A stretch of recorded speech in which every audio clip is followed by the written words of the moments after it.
329. What is freedom? Chalcedon Report number 374, September 1996. The last 2 centuries have seen a radical divergence in the doctrine of freedom. The thinking of Jean-Jacques Rousseau and the Marquis de Sade departed sharply from Christian thinking. Freedom, for them, was in individuality, in a radical independence from God and man. It required, for Sade, a defiance of public opinion and morality. The free man did his own thing, in contempt for others and in sharp departure from accepted standards. The student rebels of the 1960s and the writers of film and television scripts reflect this perspective. Freedom, in this sense, requires rebellion. However ridiculous a rebellion, the proponents of this modern doctrine of freedom pursue it rigorously. In the process, reason is sacrificed to this ideal of lawless and rebellious freedom. The past is seen as a chain because nothing other than his anarchic freedom should necessitate the free man.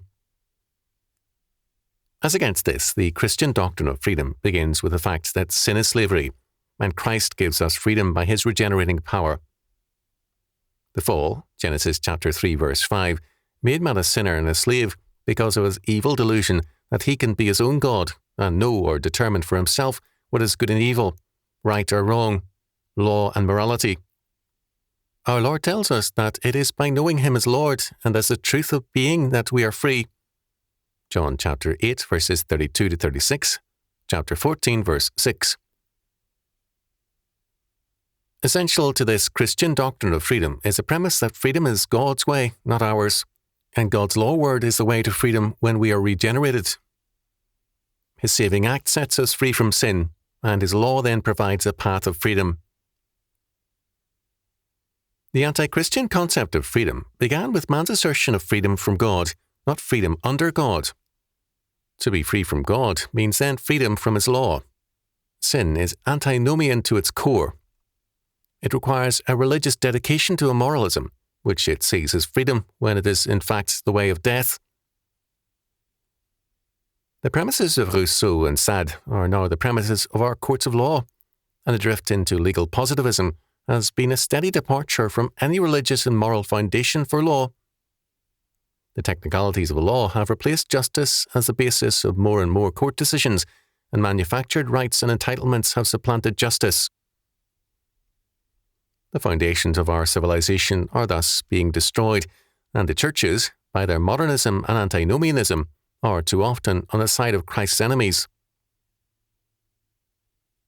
One aspect of the revolution created by Rousseau and Sade is the worship of nature.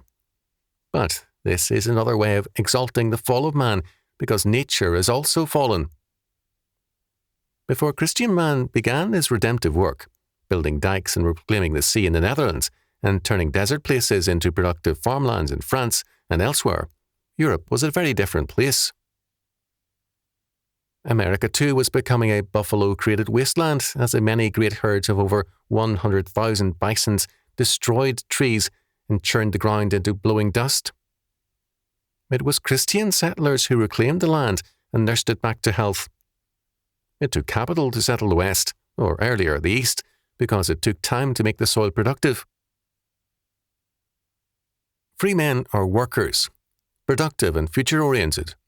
Fallen men are slaves to sin, and because they see themselves as gods, Genesis chapter 3 verse 5, they gravitate to political answers in preference to work. By their fiat word, they seek to legislate wealth and freedom while actually destroying them. Thus, the question, what is freedom, must be faced. We cannot accept the answer of fallen men without destroying ourselves and civilization. Only if the Son of Man make us free are we free indeed. John chapter 8, verse 36.